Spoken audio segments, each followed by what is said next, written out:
So looking at an incognito window here. All right, so whenever we go to our web application for the first time, we can see that there's a EULA with some basic information, our BokoLoko Incorporated, our company name. This is a kind of a deterrent control to hopefully prevent any bad actors from misusing this website by having them accept this.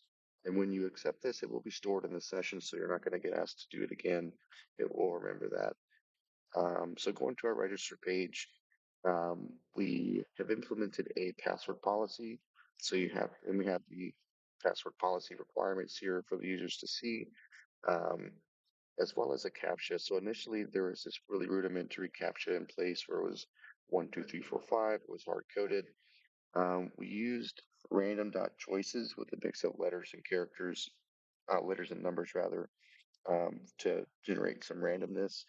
But we ended up moving to reCAPTCHA just for a not totally frictionless, but just a nicer to look at and honestly more secure um, way of reducing bots from overwhelming the site.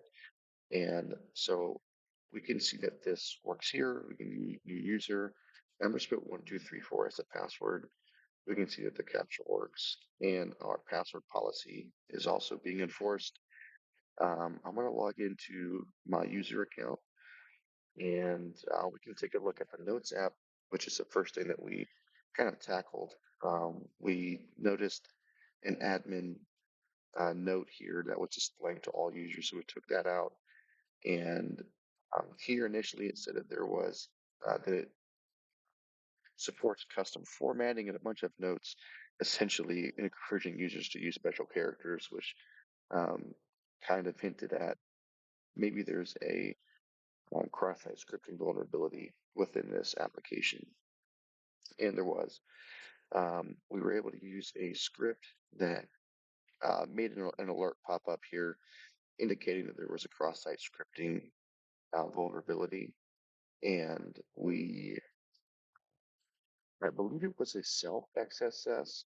I don't, at least from our testing, um, it would only pop up on the user that was logged in. If I were to add a comment with that in there, or add a note with the script in there and log in as a different user, I don't believe I got the pop up. But that still is a vulnerability because if another user were to, by accident, put a script into their comment or reply, and that was served to the browser, it could potentially redirect traffic or expose credentials like session cookies or anything like that to an attacker. So we went ahead and removed that capability. Um, Also, you are able to essentially see everybody's notes by hitting search. And now you're only able to see the notes that you wrote.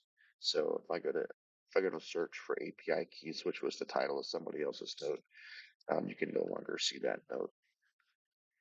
And I believe that kind of summarizes that. Moving on to the company news feed here.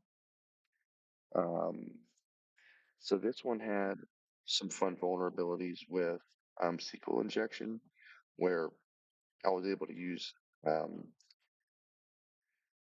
I believe it was the command prompt to use curl.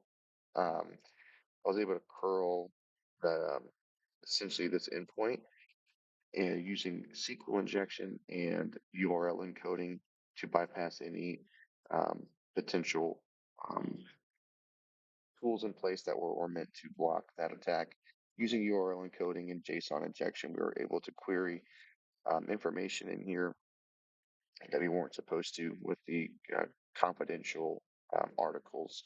So we patched that by adding some input validation and returning kind of better error handling, where if you were to try and query that with a SQL injection or special characters, that it would just give you a generic error code as opposed to revealing any information about um, how the application works.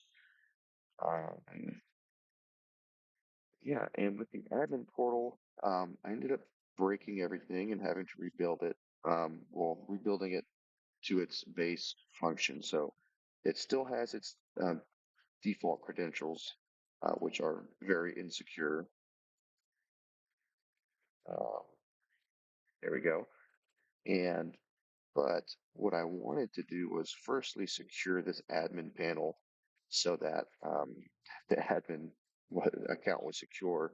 It really would have loved to add a console in here where an admin could actually view logs of what's happening because in the code, if I were to try and do a post request or a get request for anything, I'm seeing those logs. Or if I'm seeing maybe uh, Larry try to take money out of David's 401k, that might be an interesting error that I would want to see.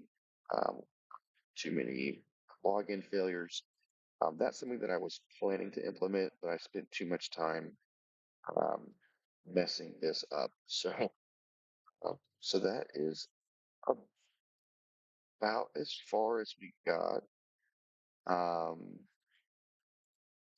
but yeah, so we had a lot of fun doing this, and I believe that is kind of wraps up at a high level what we were able to accomplish in securing this web application.